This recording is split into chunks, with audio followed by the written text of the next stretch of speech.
Bruce Willis saat ini tinggal di rumah khusus bersama para tim perawat penuh waktu. Bagi Emma Heming Willis, istri dari Bruce Willis, memindahkan sang suami ke rumah yang berbeda merupakan keputusan tersulit yang pernah ia ambil. Kondisi dari aktor Die Hard berusia 70 tahun tersebut kian kompleks dan membutuhkan penanganan yang intensif. Untuk diketahui, Bruce mengidap demensia frontotemporal (FTD) sejak didiagnosis pada Februari 2023. Ini mempengaruhi perilaku dan bahasa dari Bruce dan bisa semakin memburuk seiring waktu. Apa itu demensia frontotemporal?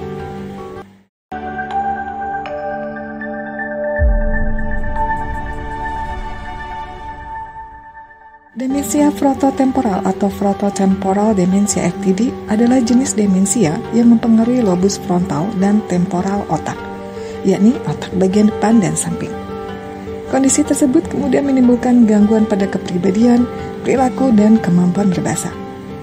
Orang yang mengalami penyakit ini, bagian dari otak yang terkena akan mengalami penyusutan. Gejala yang ditimbulkan hampir serupa dengan masalah kejiwaan sehingga seringkali salah didiagnosis. Berbeda dengan jenis demensia lainnya, frontotemporal demensia rentan menyerang orang yang berusia lebih muda, yakni sekitar 40 hingga 65 tahun. Sementara demensia jenis lainnya bisa menyerang orang yang berusia 65 tahun ke atas.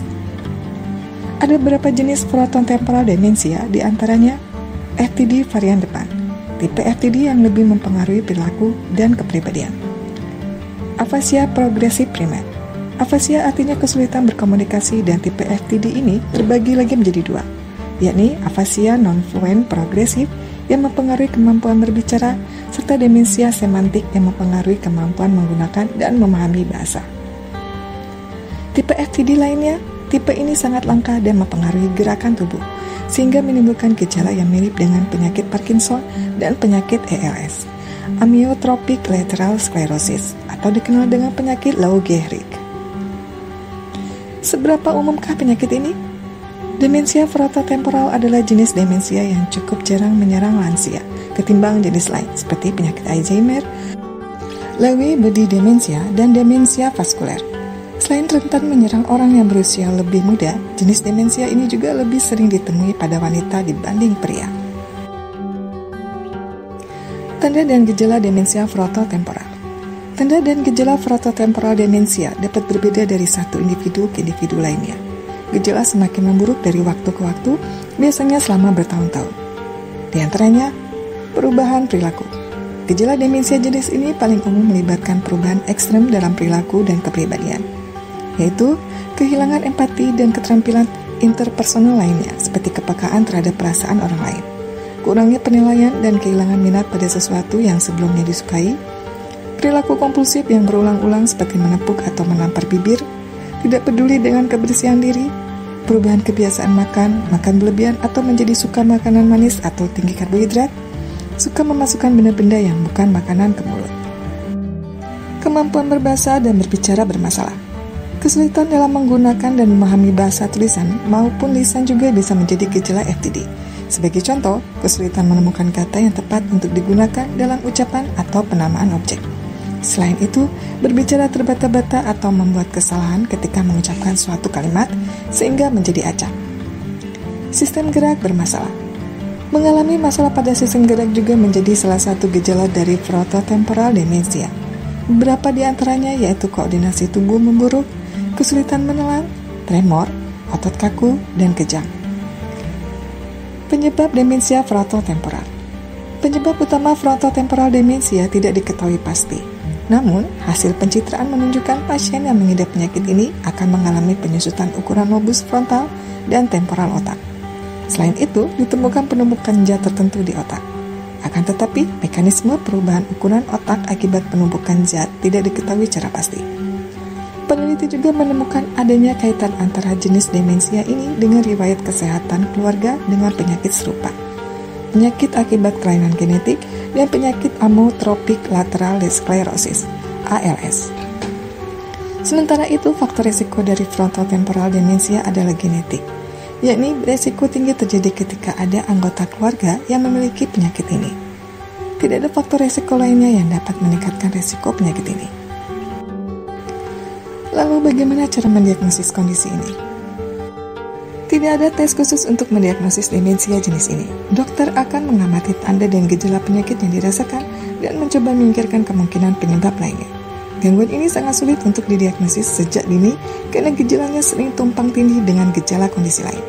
Beberapa tes kesehatan yang biasanya dilakukan untuk membantu menegakkan diagnosis adalah tes darah, bertujuan untuk membantu menyingkirkan kondisi lain seperti penyakit hati atau ginjal, sehingga dokter akan meminta Anda menjalani tes kesehatan ini.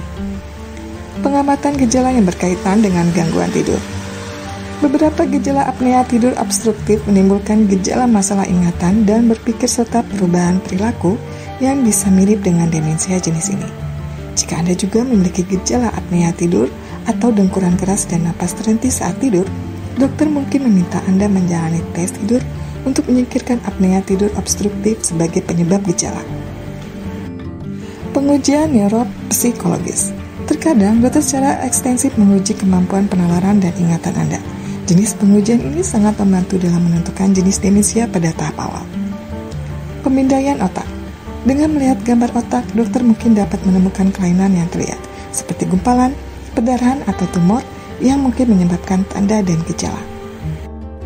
Beberapa jenis pencitraan otak yang biasanya direkomendasikan adalah MRI dan pemindaian pelacak emisi positron fluorodeoksiglukos, FDG-PET. Bagaimana cara mengobati demensia frontotemporal? Hingga kini tidak ada obat maupun pengobatan khusus yang bisa menyembuhkan demensia jenis ini. Obat untuk pasien penyakit Alzheimer diketahui tidak efektif dalam mengobati frontotemporal demensia. Bahkan pada beberapa kasus malah memperburuk gejalanya. Pengobatan demensia jenis ini yang biasanya dijalani pasien diantaranya minum obat antidepresan seperti trazodone dapat mengurangi masalah perilaku, obat selektif serotonin reuptake inhibitor seperti citalopram, paroxetin, atau sertralin. Juga diketahui efektif menekan gejala. Minum obat antipsikotik seperti olanzapine atau quetiapine terkadang digunakan untuk meredakan masalah perilaku pasien. Namun, penggunaan obat ini harus sangat diawasi karena bisa menimbulkan efek samping yang mengancam jiwa. Mengutip terapi bicara untuk membantu pasien berkomunikasi dengan baik. Apa pengobatan rumahan untuk demensia frontotemporal? Pasien yang mengalami penyakit demensia jenis ini sangat butuh bantuan anggota keluarga atau pengasuh dalam menjalani pengobatan rumahan dan menyelesaikan aktivitas harian. Beberapa hal yang bisa dilakukan untuk menunjang kehidupan yang baik untuk pasien demensia frontotemporal: menjalani olahraga secara rutin untuk membantu meningkatkan suasana hati dan keterampilan berpikir, mengonsumsi makanan yang menyehatkan otak dan tubuh secara menyeluruh seperti buah dan sayur, menjaga suasana lingkungan rumah tetap aman, nyaman, dan tenang, hindari berbagai perabotan rumah yang bisa menimbulkan cedera bagi pasien, dan menyembunyikan benda-benda tajam agar tidak disalahgunakan oleh pasien. Bagaimana cara mencegahnya? Penyakit demensia frontotemporal berkaitan dengan mutasi gen yang mungkin diwariskan orang tua. Oleh karena itu, tidak ada tindakan pencegahan yang bisa dilakukan untuk menurunkan resiko penyakit ini. Namun, Anda disarankan untuk menerapkan pola hidup sehat, seperti mengkonsumsi makanan bergizi seimbang, rutin berolahraga, hindari merokok dan stres, serta beristirahat cukup guna menjaga kesehatan otak. Bruce Willis masih bisa bergerak dan secara umum termasuk sehat, namun kemampuannya untuk berkomunikasi dan mengingat semakin berkurang. Emma mengatakan bahwa dirinya memiliki cara-cara khusus saat ingin berkomunikasi dengan sang suami. Emma menambahkan bahwa rumah baru untuk Bruce tidak hanya sebagai tempat perawatan demi kesembuhan, namun tetap dipenuhi dengan kehangatan dan cinta. Banyak teman-teman Bruce masih rutin datang menjenguk, membawa energi positif dan keceriaan. Keluarga pun beradaptasi dengan cara komunikasi baru yang berbeda. Bahkan Demi Moore, mantan istri Bruce dan anak-anak mereka, Rumer, Scott, dan Talula, tetap hadir jadi support system. Kita doakan semoga Bruce Willis cepat sembuh dan dapat beraktivitas